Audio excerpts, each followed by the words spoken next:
When you think of wars, your mind probably goes to epic battles, political struggles, or at least something with cannons. But in America, one of the fiercest wars didn't involve guns or tanks. It involved muffins. Yes, those innocent little breakfast breads with the sugar tops. In the late 20th century, muffins went from being a humble coffee companion to the star of a culinary arms race. Bakeries, coffee shops, and big brands were locked in battle over who could make them bigger, sweeter, and trendier.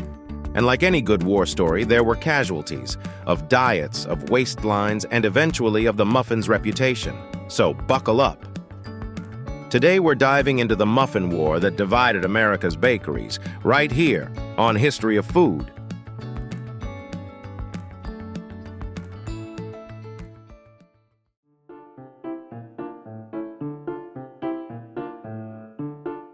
Before the Muffin Wars, muffins were simple.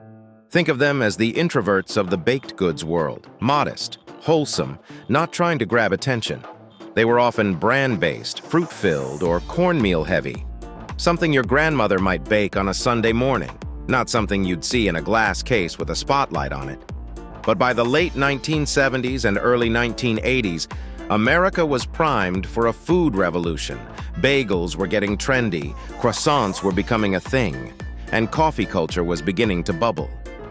The muffin, sitting quietly in the corner, was about to get dragged into the spotlight and supersized. Here's where it all started: size. In the 1980s, America collectively decided bigger was better. Cars got bigger, hairstyles got bigger, shoulder pads got bigger, and muffins followed the same path. Small, dainty muffins, out. Colossal muffins the size of your head, in. Bakeries and coffee chains started competing to create muffins so large you needed 2 hands to eat them. Blueberry, chocolate chip, banana nut, they all ballooned into calorie bombs disguised as breakfast. This was the first real front of the Muffin War, the battle of size. If your bakery's muffins didn't look like they could double as a softball, you weren't going to survive. As muffins grew in size, another front of the war opened up: sugar versus health. On one side were the decadent, dessert-like muffins, double chocolate, streusel-topped, cream cheese-filled. On the other side were the so-called healthy muffins, oat bran, carrot, zucchini, and of course, the infamous fat-free muffin craze. Bakeries had to pick a side. Were they going to embrace the indulgent muffin or cater to the health-conscious customer who wanted to believe a muffin could lower cholesterol and flatten their stomach? This division splits bakeries in half. Some leaned into guilt-free marketing, promising fiber-rich muffins that practically screamed, "Eat me, I'm good for your arteries." Others doubled down on sugar, producing muffins that were essentially cupcakes without frosting, though let's be honest, sometimes they had frosting too. The rise of coffee chains like Starbucks in the 90s turned muffins into weapons of mass attraction. Muffins weren't just something you baked at home anymore, they were merchandise. Coffee shops displayed them behind glass with mood lighting, as if they were rare jewels instead of baked goods. Starbucks and its competitors fueled the Muffin War by setting a new standard. Muffins weren't just food, they were lifestyle accessories. Ordering a latte? You had to pair it with a giant blueberry muffin. Otherwise, were you even living? Independent bakeries fought back, trying to craft unique artisanal versions to compete. Think cranberry orange muffins with a sprinkle of raw sugar, or lemon poppy seed muffins that made you feel fancier than you were.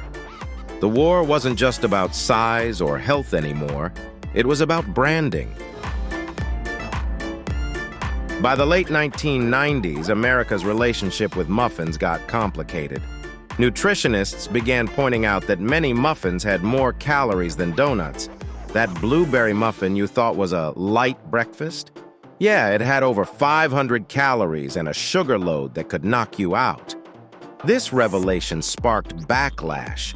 Suddenly, the healthy muffin camp tried to retake the battlefield with smaller portions, whole grains, and natural sweeteners.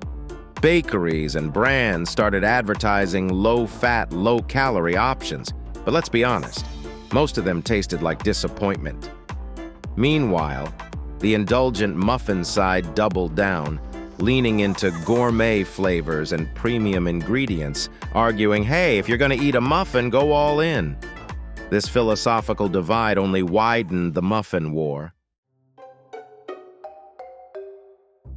As the muffin craze spread, supermarkets joined the fray. Packaged muffin mixes flew off shelves, and big-box stores started selling trays of oversized muffins by the dozen. Brands like Otis Spunkmeyer became household names, delivering chocolate chip muffins to school cafeterias, offices, and vending machines across America. This mass production escalated the war. Suddenly, bakeries weren't just competing with the shop down the street.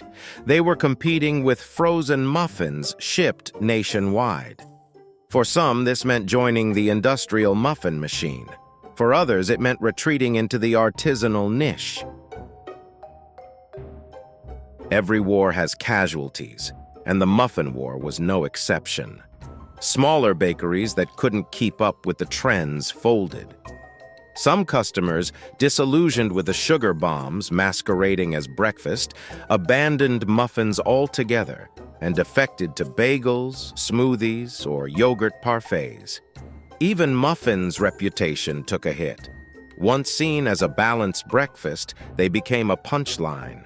Late-night hosts joked about their size, nutritionists trashed them in magazines, and diet books warned readers to avoid the muffin trap. The mighty muffin, once a symbol of cozy mornings and wholesome indulgence, had become controversial. So, where are we now? Did the Muffin War ever end? Not really, it just cooled down. Today, muffins still occupy two camps, the indulgent bakery muffin and the health-conscious morning glory muffin packed with seeds and grains.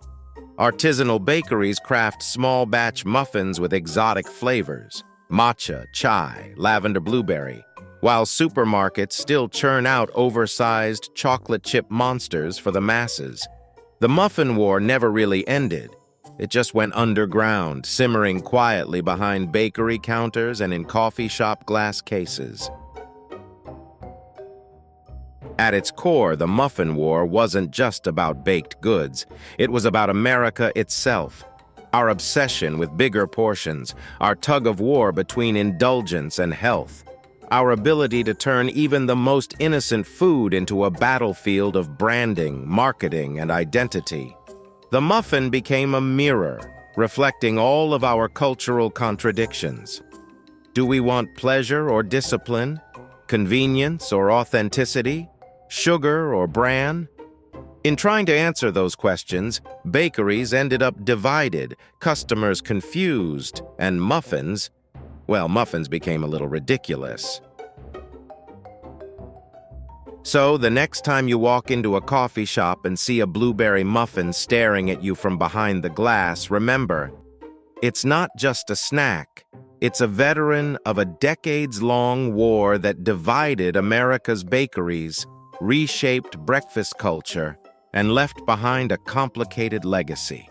And whether you choose the oat bran version or the triple chocolate chunk the size of a toddler's head, just know you're taking sides in a battle that's still quietly raging. Thank you for watching.